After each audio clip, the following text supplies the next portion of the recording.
Well, hello and welcome to another episode of More Perfect Marketing. My name is David Baer. Today we're going to be talking about websites and what they actually mean, what they do, the function and the purpose of them in a business, and how they can actually be a heck of a lot more um, in your business than you may think. Helping me through this conversation is somebody who actually does this for a living because while I have built plenty of websites, I don't necessarily recommend anybody come to me for website help. But we do have Monica Pitts here who is joining me from, I was about to say the great state of, and then I realized you pronounce the state differently in different parts of the state. So I don't want to get it wrong. How Missouri. I say Missouri. Missouri, Okay. but I'm from the North. So if I were from the South, I'd call it Missouri.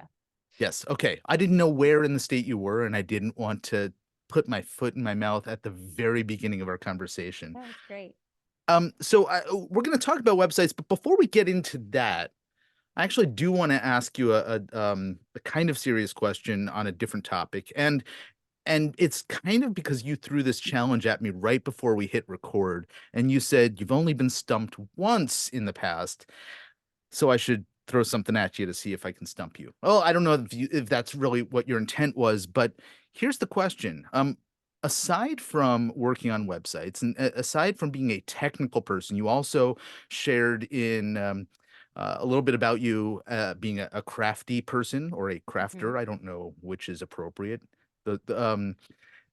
You also mentioned that you're an aerial dancer. So here's the big question: silks or lyra? Lyra and hammock. And hammock, okay. Hammock, I don't know about. I was thinking about, okay, you're a dancer, not in sort of, aerial circus stuff, so it's definitely not trapeze, but I don't know No. what a hammock is, so can you explain? Okay. So with silks, you have two panels of fabric that are hung from the same point at the top of the rig. And in hammock, what you have is a big loop. So it's that same fabric, it's just a big loop. Um, so yeah, the cool thing about hammock is it allows you to transition really seamlessly from element to element and spin really fast. Whereas with the silks, because they drag on the ground, they don't let you do that. Mm, And I like to spin. okay. Yeah. So, and I guess you don't like to drop then, is that what you're telling me? You can drop. Okay. Oh, Yeah, you from can the drop hammock in a you can hammock. drop as Yep. well? And you can drop in Lyra. It's just you don't drop quite as far. Yes. Yeah. Alright. Well, for those listeners who are saying, "What the heck are these 2 talking about?"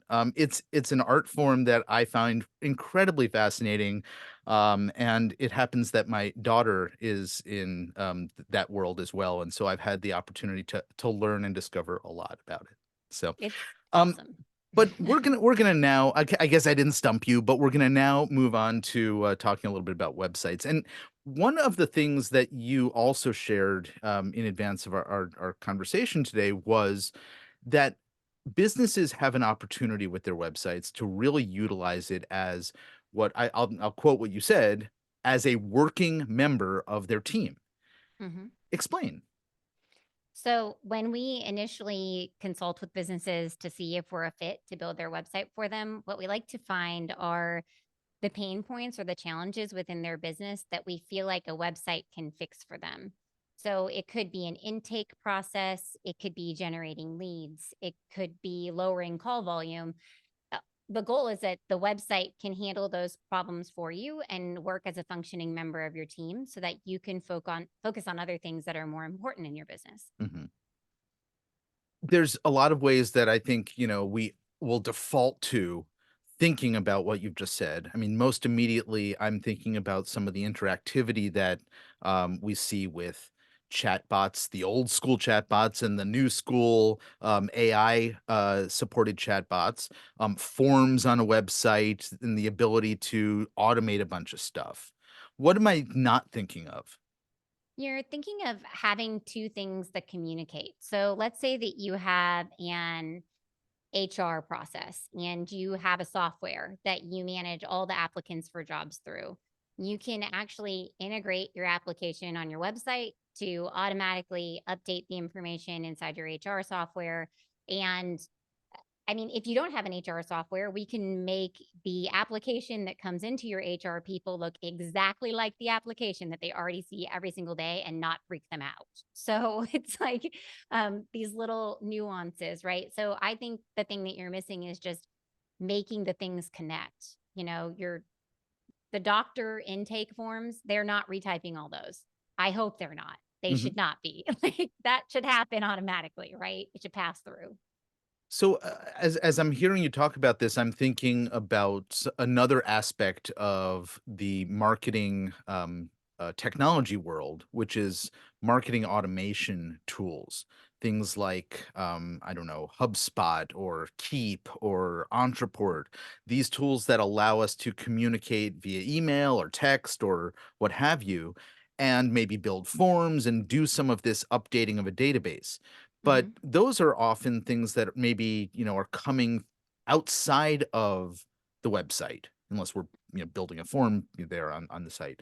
You're talking about using the site as a hub to manage a whole bunch of systems processes within in the business. And so I guess I hadn't really thought about it that way, that you have an opportunity to use this platform in a way that can advance the process for both the customer and the business itself. Internally, you were just talking about HR stuff, and externally, a client or a patient can come to the site, do something, and that will help the process of, that doctor's office, for example. Exactly. It's all about figuring out where you're spending time, like on minutia or repetitive processes, and then removing that repetitive process and allowing and leveraging your website to do it for you. It can even be as simple as setting an appointment, like using Calendly or frequently asked questions sections. People can neglect that, but Mhm. if on your phone message, on the hold message, it says go to our website, it has the schedule or the agenda or the frequently asked questions, then that person can help themselves, right? So it can be a working member of your team in that way by doing that lifting. So, uh, I think before we started talking on air, as it were. I was gonna go in a different direction with that sentence, but I think I'll just stick with on air. You said something about solving problems and that you're using the site's capabilities to solve problems. Mhm. So walk me I mean, you've already given us a whole bunch of examples, but walk me through the process of a problem is presented, and how do you then figure out, all right, these are the ways that we might be able to address it? What's the right approach to addressing it using the website? Well, usually, first, obviously, we're going to identify the problem, right? And so, one example is for the past 10 years, we helped our community foundation run an online year end giving campaign. So, it does like the heavy lifting for year end giving for about almost 200 nonprofits. Last year, it raised about $2 million dollars through this website. Actually, it was over $2 million. Dollars. So I listened to the nonprofits. They're like, we have a hard time getting volunteers to help us with the campaign. And so I was like, all right, I can fix that. And they were like, oh, I I want to see my donations in real time, but I have to compile it all in an email. And I'm like, I can fix that. And Mhm. so over the course of years, we did things like create a way for people to volunteer their time and talents, which then went into a portal for them to log into and see all the people that volunteered their time and talents so they could reach out to them.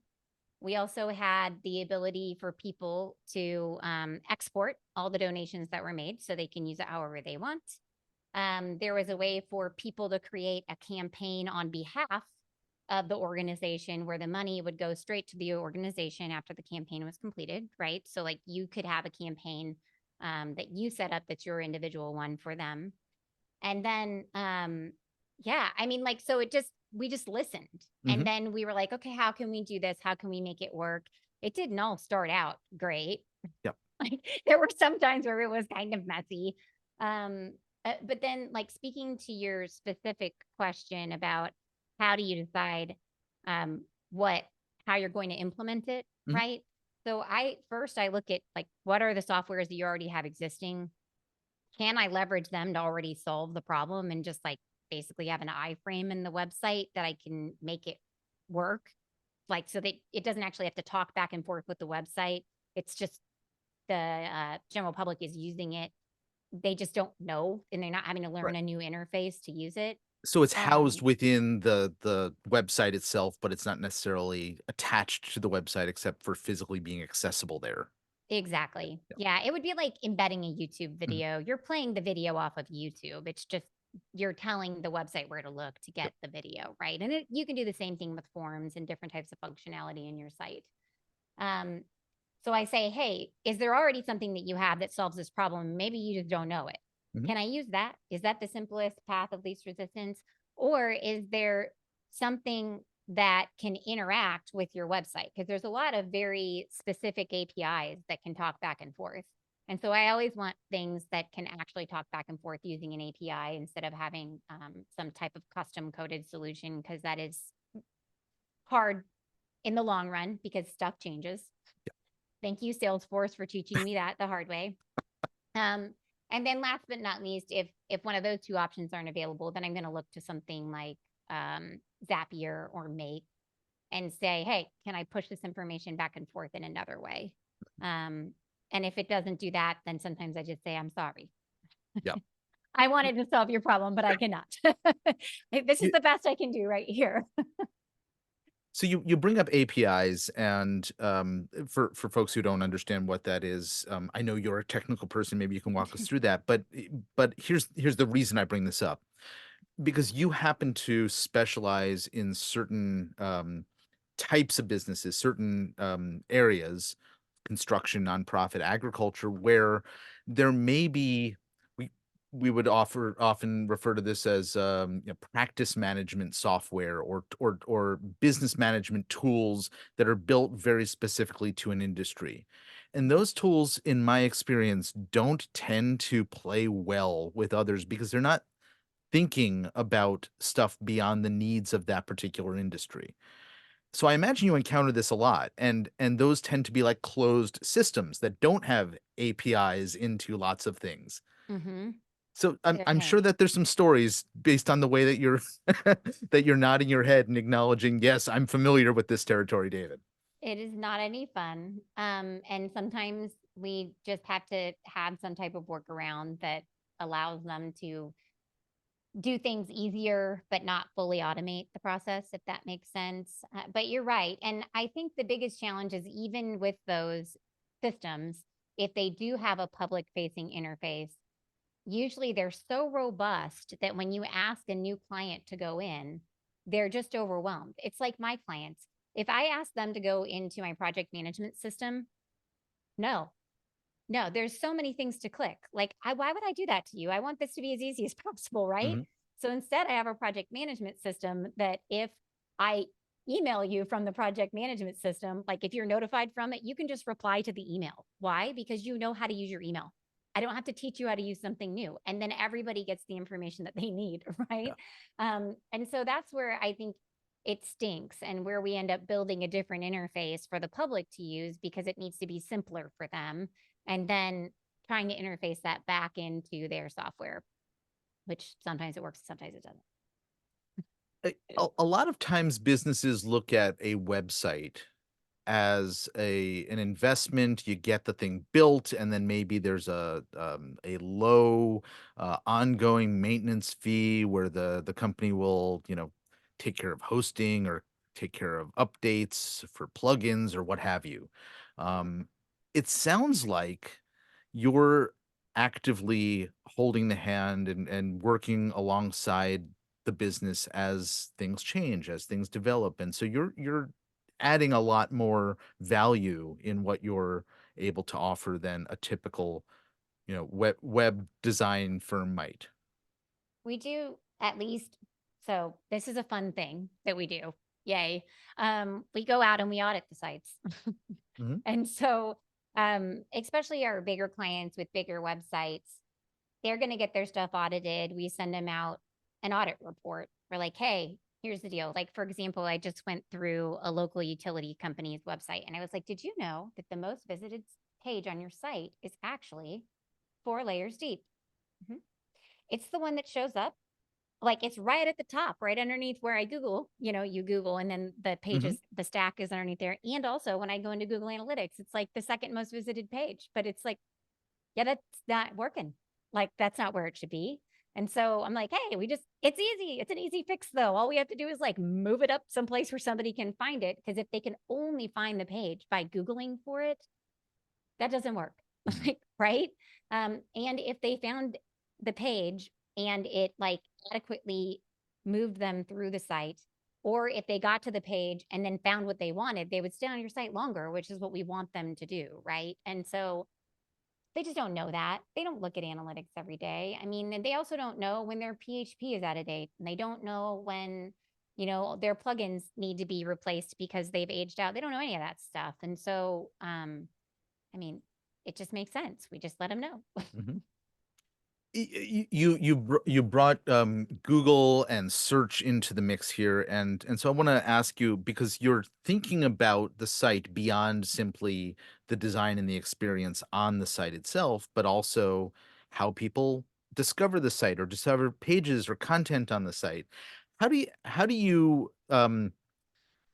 I guess, how do you prioritize that stuff? Because I know you've moved from being a fuller service marketing firm into an area where you're really focusing on using the website as the hub of a business, but you still have to consider all those things that connect people to the site in the first place. So how do you work through that with a client? Well, that's a great question. You have to identify their priorities, right? Because I want to make sure that I'm suggesting things to them that make sense. And so as we go through and audit sites, we're always going to keep that priority in mind, right? But then also I put my own priorities on top of it, right? I'm layering because we're really adamant about having ADA compliant sites that load quickly, that give a good, easy user experience. So a lot of our websites, they're not going to blink, they're not going to flash, they're not going to do that stuff. They load fast and they're ADA compliant and Mhm. they work. Like that's the thing, they work. And we have people that answer the phone. It's it's a new thing that we're trying out, answering the phone. Actually, no, we've answered the phone for like 19 years. But I was gonna say that's so 1980s, but if you're into it, I guess go ahead. Sure. I love it. Like people should answer the phone more often. It's great. Um, You but you yeah, you so you mentioned ADA though, and I wonder if you can mhm. speak a moment sort of about accessibility in websites, because this is something that maybe about a year or two ago was big in the news in terms of fines and things like that. But it's really not just about, oh look, Beyonce got dinged for not having, a little thing on her website for making it accessible. There's more to it, and I wonder if you could speak to that a little bit. I feel like an ADA compliant website is not just easy or accessible for people with disabilities. It's accessible for everyone because we've all been in situations where we're not using the web normally, right? Whatever it is, even if you're like trying to get Google Maps to pull up on your phone and it's acting like an idiot, you're like, what is happening here, right? Or like imagine the mom who's trying to Google search, how do I get my baby to stop crying with a crying baby on her hip, right? She's not disabled, but she's got a kid screaming in her head and she's really stressed out. And then she gets to the site and she can't click on the buttons because they're not big enough on her phone, right? Mm. That sucks. You just did that. That's lame. Mhm. And so to us, it's super important. Everything from people with color blindness to people who can't see, can't hear, like people with tremors that can't click that button easily. Like, I feel like it's our responsibility as web developers to allow the web to be accessible to everyone. And so that is a challenge that you have to balance between design and like practicality, right? Mhm. Because you want it to be beautiful, but then sometimes you just go over the top and it becomes unusable. Like, and honestly, even if you think that's the most beautiful thing ever, most local businesses cannot get away with that crap. You're not Coke, you're not Pepsi. You can't just design crazy crap that people have to figure out how to use. Like if they can't figure out how to click the number to call you for like your plumbing repair service, they're not calling you. Yeah. Like it's just, you lost the opportunity. So I feel like by adhering to these ADA accessibility guidelines, we're actually just making the web like a road. You know how to drive on the road. You know what the dotted lines mean. You know what the road like signs mean, and that's what they're doing, and I think that's wonderful. And Mhm. you can still be more creative, obviously. But if you had a stoplight that totally changed colors and had blue and like purple and magenta instead of red, yellow, and green, it just doesn't work. Mhm. That's how I feel about non-compliant design, and I'm a creative, clearly. So Well, I want to circle back to this comment that you made about your to a small business or a local business, you're not Coke and you're not Pepsi, mhm, and it's not just that you don't have the budget or that you can't get away with like cool weird design because people are gonna want to play on the site anyway. There's a functional difference between the way those types of businesses use and leverage the site, and you mhm. pointed it out by saying you're not going to get that call, you're not going to get that job. Yeah, then you're just not going to get it because people don't want to think and they don't want to have to learn how to use your site. It Mhm. should be easy for them to use. And when you build a website that's ADA compliant, you're building something that's easy for everyone to use. Yep. It's not complicated. Just do it. Now you're bringing Nike into it too. All right. Anyway, Uh, I, all right. I cut you off when I asked you about the ADA stuff, and I don't know that I remember where we were. So I'm going to change the subject completely at this point, Do it. which is not only just imagery and look, but also the language that gets used on a site. Mhm. And I'm looking at your site right now, and you've chosen some very specific language. I'll highlight one thing that stands out immediately, which is your staff. You don't call them staff. No, they're family. I mean, we have a small group of people, and some of them have been with me since they graduated from college, and they've been with me for like over 10 years. And that's a big deal. Like, Mhm. especially with this generation that switches jobs every 2 years, a lot of people do that. And my staff doesn't. And it's because we run our company in a way that when something doesn't work, we change it, whether it's the number of days that we work or the number of hours that we work, like, or the types of jobs that we do or the clients that we work with. We're like, we're just not going to do that anymore because Mhm. we don't have to live in a box. We make our own boxes. And so that allows us to work together as family. And so obviously that word family was very intentional, and it's not just how you see things internally. I'm assuming it's also what you're trying to project since you're using it on your website out to prospects and clients. Yeah, absolutely. I mean, we say all the time that we feel like we care about their stuff more than they do. Not even kidding. Like all the time. Mhm. And honestly, a lot of our clients, because they are, I mean, nonprofits and construction companies, we work with a lot of people who are associations or in education. They're not web experts. Yeah. They did, and they shouldn't have to be, quite frankly, right? Like they should be able to come to someone and say, "Hey, I don't really know what to do." And so that's great. Like, and they trust us, and we help them. You know, we're just like hanging out in the passenger seat, part of the journey. We like that spot. you know, hey, do I turn left here? Yes or no? Mhm. Like, we got it. So you also, in addition to all of the things we listed earlier, right? Running this creative design business and hanging out on hammocks up in the air and other stuff. You are also a host of your own podcast, Yeah. and in at least the most recent episode that's posted on your site as of the day we're recording this, you have an episode or a couple of episodes about podcasting and how to get started with podcasts. So what role does podcasting play in your business and in your life in terms of like positioning you or growing the business itself? We use podcasting to fuel our marketing efforts. So it is the first piece of information that we create, and then it's repurposed into a blog post, into an email, into all the social posts. And so that is like a very technical role that it fills. We also use it to keep in touch with our current clients because we want them to look to us for answers. And the reason that we talked about podcasting in a recent episode is because we have a lot of clients that are either starting podcasts or thinking about it. And while I'm not going to edit all of their podcasts for them Mhm. because I build websites, right?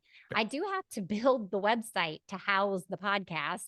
And I, after having done it for, I mean, since 2019, have a lot of, misadventures that I can Mhm. share. And so this was a really easy way for us to share with them where we're going. Outside of that, the podcast is just a great networking opportunity. It's an opportunity for me to find answers for myself and for my clients because I don't know everything and I love talking to people who know more than I do about a specific topic, but it's also just great to have conversations with people, right? And learn about them. And by the way, selfishly, that's why I do it too. So, I'm right there with you. You mentioned the idea of having to design around the podcast as content on the site, Mhm. and your site, I think, is a great example of what's possible because there is a seamless flow visually between sort of the overall look of the site and then the way that you stick the podcast elements in there color wise and all of those other things. But it doesn't, I mean, necessarily have to be that involved, right? It Mhm. just like embedding a YouTube video or a Calendly calendar, right? You can embed a podcast and make a couple of you know um color decisions and poof, you're done. But I guess as as a designer, you probably have some aesthetic preferences there as well. We okay, so yes, I do have aesthetic preferences, but honestly, the reason that our podcast is set up the way that it is in our website is because Google doesn't serve podcasts in search results.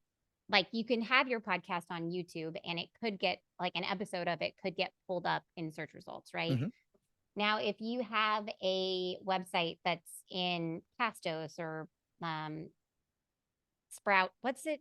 Podsprout? No, I there you know, the all kinds I of don't different hosting I'm companies, still with okay? Libsyn, which is, like, years Buzzsprout, old, that's what so it is. Buzzsprout.